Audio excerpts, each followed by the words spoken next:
There's a sail on the flat. Sail on the flat. That's a pair of slammers, boys.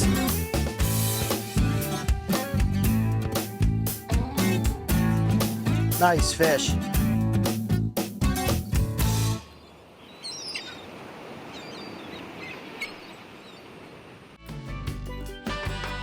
Reelin' in the Keys with host Captain George Clark Jr. Well, hello everybody. Welcome back to Reelin' in the Keys. I'm Captain George Clark Jr. and we're located right here at the Pilot House Marina in Key Largo. Today we're going to meet with Captain Chris Dillon aboard the Charisma. Young captain, good fisherman, enthusiastic. We're going to have a great time today out on the water and see what we can catch. So let's go meet Chris. Hey fellas. Good morning, George. Good to see you guys. Come aboard. Come aboard. I'm coming aboard. Let's do this. All right. I'm excited to go out and do some fishing with you guys. Sounds good. All right. Go out there and see if we can catch some bait this morning. Try for some grunts or ballyhoos or something on the patch. George, this is Sean, my mate. How you doing, Hey, George? Sean. Good to see you again. Go see if we can catch a couple groupers on the bottom, maybe some yellowtails, and then possibly venture offshore, see if we can catch a dolphin or something like that. What do you need me to do? Everyone just hop on and Get ready to go here. All right. Yeah. I'm ready. I'm ready.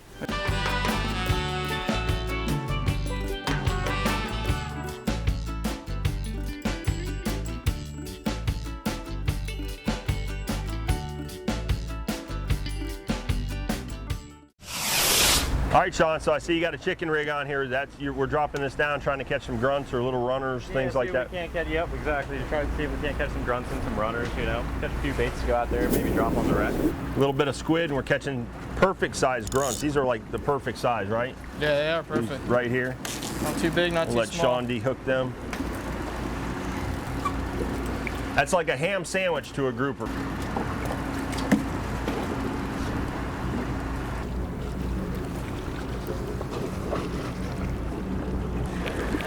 Well, you got them on. Got them on. Perfect size one. Hook, Cap. You're not in the hook.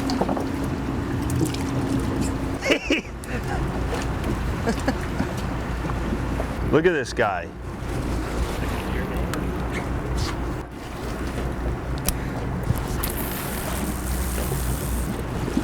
Little sucker head.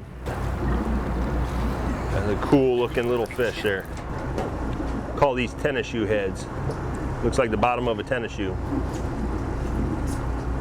Cool little deal, man. I'm gonna let him go. So this is kind of one-stop shopping right here. We got the bottom baits and now the ballyhoos are kind of all around us. Yep. Get a throw on them, have some good fresh baits. It's a good thing.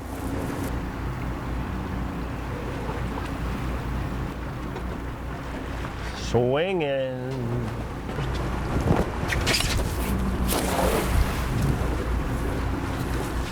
Got him. I see him. Got some in there. I see a few. Oh yeah.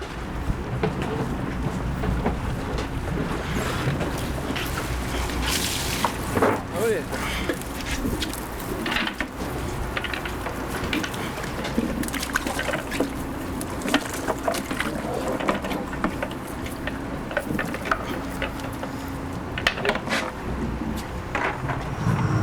Now we got bait. We're gonna head out here and fish around the wreck here, see if we can catch a grouper this morning. I love it. I'm ready. Let's talk a little bit about the Charisma. This is a beautiful boat. What size boat is this? 38-foot custom express boat built in Stuart, Florida. It's called a Stolper. When I got it, I had to have the tower put on it. I had Timmy Bosch up at American. He built me the tower, did a beautiful job on it. And now I got a great little charter boat here. Great seating inside here. Plenty of room in the cockpit. You got your tower up there. Really, really nice. So we're not anchored on the spot here. We're not anchored on the wreck. Captain Chris is just kind of holding us in place. We got a little bit of current holding us in place. Sean dropped a live grunt down to the bottom, and you know, groupers, they love reef fish, man. Parrotfish. Every time you gut a grouper, you could have a parrotfish in it, or yellowtails, or grunts, or anything like that. So we're just going to kind of hover around here and see if we can get some bites. So Sean, what are the important things you have to consider when you're fishing around wrecks and structure like this? Well, you don't want to get caught in the wreck, and You know, a lot of times the kudas can get real bad on these things, but you hope you can. Well, he's holding us off of the wreck a little bit. Right. Yeah. Of course. So you got to try to make sure you stay off the structure, but not too far. Right. You want to be close enough to get the bites. Yeah. And then when you hook one of these fish up, you just go You want to, yeah, you want to as hard as you can. Pumping them up because the sharks can get bad sometimes, and you don't want to lose that fish. Maybe we ought to go over by the bib until these divers get out of the water. We'll drop here one more time and then go over there, Sean. All right.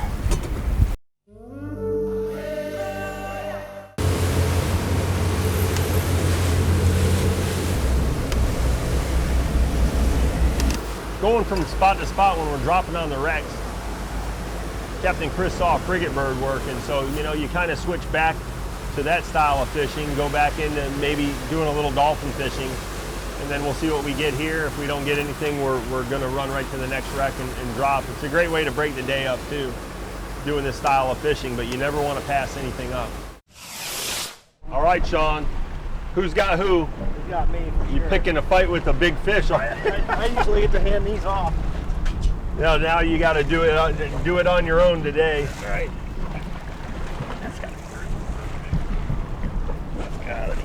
All right, well, we got them coming up. Good bite, good solid bite. Bent the rod over. What do you think, amberjack, big jack? What do you think, Chris? Big amberjack? Yeah, you hit it pretty hard. And that's the cool thing about these wrecks out here. You don't know what you're going to get. Groupers, snappers, amberjacks, almaco jacks, African pompanos. Yep, you never know. I just like to watch people work. You know, I can do it all day long. Oh, he's going away, going away. I get to be the leader man today. That's fun. If I stay up here long enough, something will swim by us, you know, be able to see a dolphin or something swimming on top. You're always able to see around the boat. And how often does that happen? That happens quite frequently, you know. Yeah. It happens, we get a nice fish to swim right up to the back of the boat or swimming by, and we're able to get them a bait and catch them. We've got rods baited up, ready to go. So if that happens, we get a bait right out there to them. Ooh.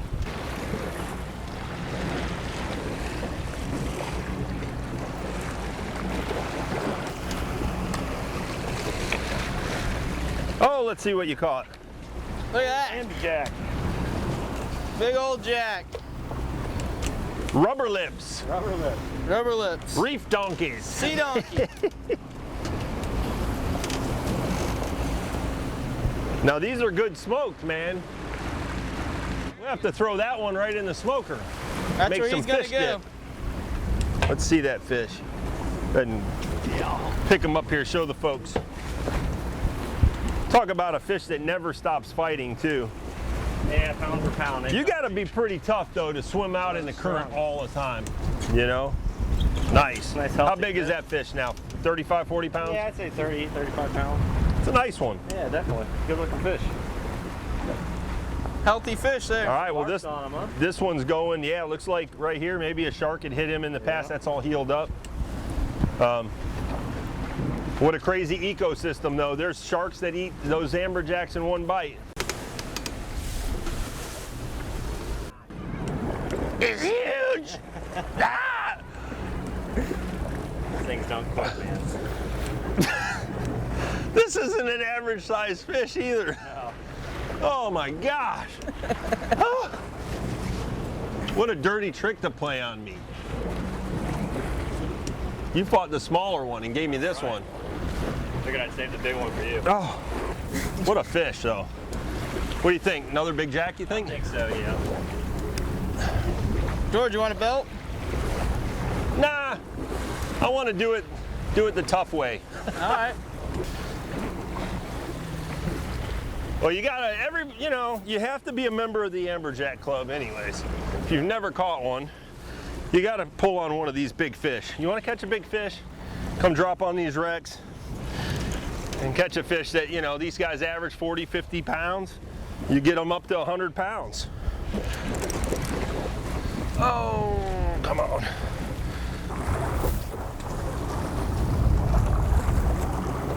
That's good. Nice and slow, Sean. Pull him slow. See that?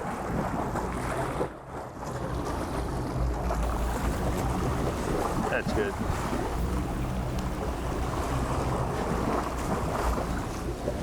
And now it's half the size. Nice. Another nice fish. All right. Wasn't even a monster fish and it kicked my butt that fast, Thought it but was. they do fight. Well, They do you're fight. struggling. I think everybody struggles with these things, though. Well, and different personalities for different fish. That's, Let them go. let's let them go. Turn him loose. All right, hey, caught a couple decent ones. Yeah. So now we're gonna run inside there and go play with these big nasty barracudas. Yeah, we do that. And stop, permit, we stop permit. at that one wreck there on the way and see if we can catch another. See if we can catch a grouper or another bottom fish.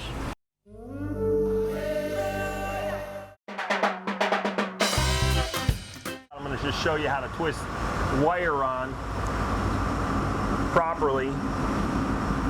And really what's most important about this is you want to make sure when you twist wire that you get both of these strands to wrap around each other.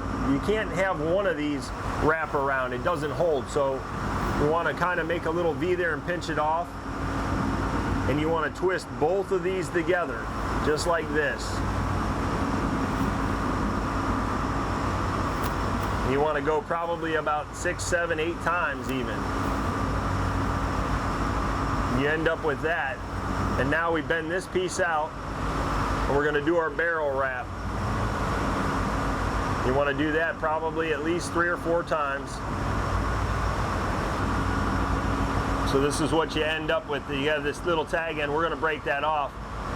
What you do is you take this tag end, you kind of bend it down alongside the main line like that, and then all you do is rotate it, boom, and it breaks right off nice and clean. Now you don't have any burrs on there that you can catch your fingers on or hurt yourself, and that's exactly what you want right there.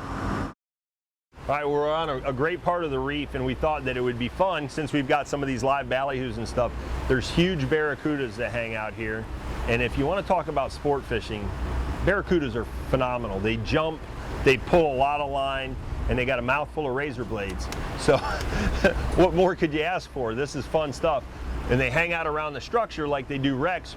So you see these buoys right here. We're gonna pull up, we're gonna put some baits out and see if we can hook up one of these big monster cudas. God, look at the amberjacks. Holy moly.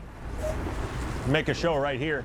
Bunch of amberjacks laid up on the surface there with their backs out of the water, mixed in with these permit, and there's some big barracudas along with them. Pretty unique thing. I've only seen that a couple times. They're out in here, see them? Yeah. They're laid up on the top. You might be able to get a downwind shot to them. The closest ones are right out here, George. That should be money there. Somebody's getting ready to get bit. Wind it up. Yeah, you can wind yours up.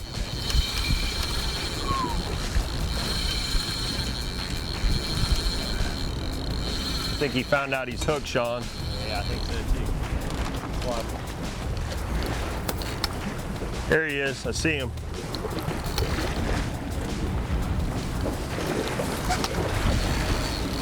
And just when you think you got him, he said, "No way, Jose."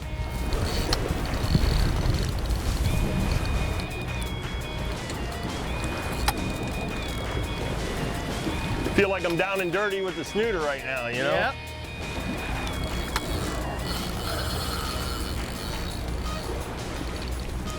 That's why circle hooks are so awesome, man. Because if you get them just right, you can use lighter line.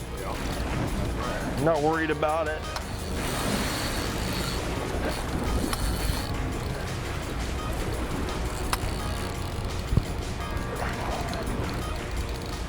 Get his head up.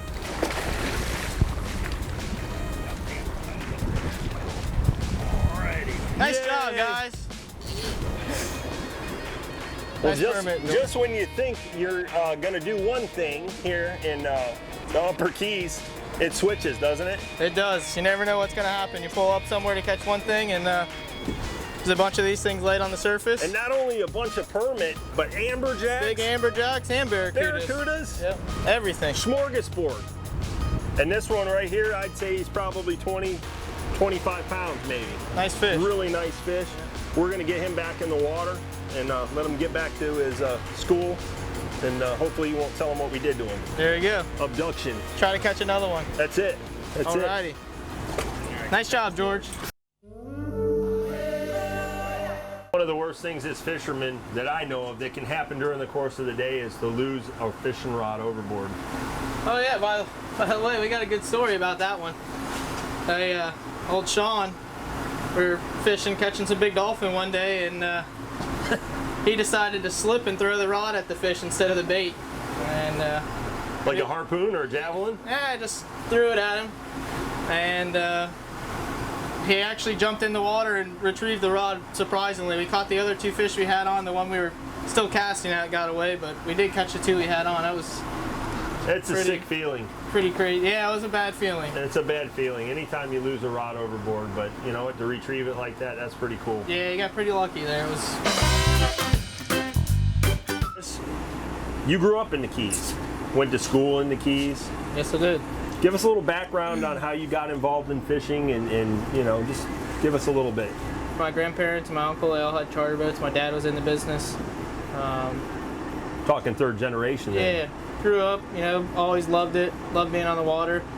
And, you know, I fished on charter boats here and there and fished, you know, with you some in a few tournaments and private boats and a little bit of traveling here and there. And, you know, I finally got my own boat and started doing my own thing and really enjoy it, you know.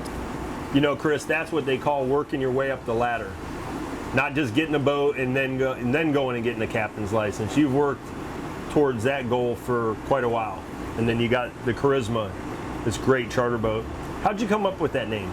Actually, a couple of, you know, friends of mine and some of my family, we all kind of came up with it. I like the name Charisma. People that see that know that you got charisma. You're good to go, you know. That's got to take a lot of pressure off you having another guy your age helping you with the boat, because there's so much work that goes into this. So, you know, it's good to have, you guys are both able to help each other out with that. You work great as a team, by the way.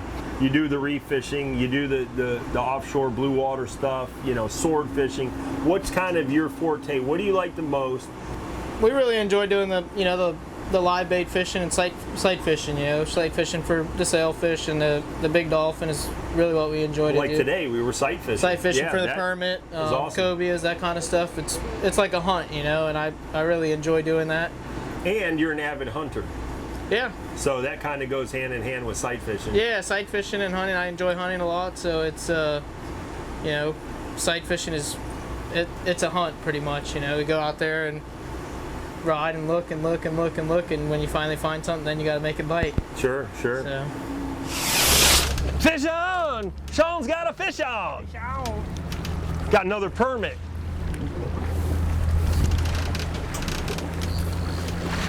Wind it up, George, and throw a far shot, like right out here, bud.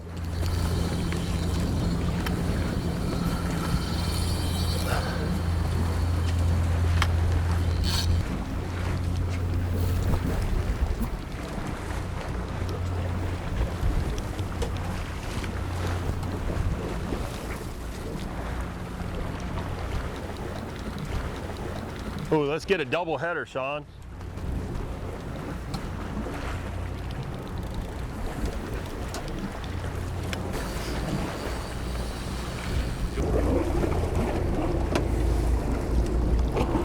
Oh, I do. Good one. Permit! All right. That's a nice fish there. Look at my hook. Holy smokes. Look at that thing is bent. He crushed the hook. Did he? Oh yeah. That shows you how much power they have in them jaws. Well, anything that eats whole crabs is Look at that hook. pretty badass He fish. turned it into a circle. Spikes. Good job, Chris. We good? Yeah, we're good. All right, we're gonna let him go. Yep. I'm letting him go. Turn him loose. Sean, Good to fish with you Chris, again, George. Yeah, hey, George, thanks a great lot, to fish guys, with you, Till man. next time. for having us out on the water for a day. We got some really cool stuff, able to have some fun together, Yeah. and able to get the folks out there to know you guys a little better, come down here and do some fishing with you guys. So, Yeah, it was a good show, and had a lot of fun with you guys. awesome, awesome. Alrighty, man. Well, thanks guys. again, folks. Hey, make sure you tune in next week for another edition of Reeling in the Keys.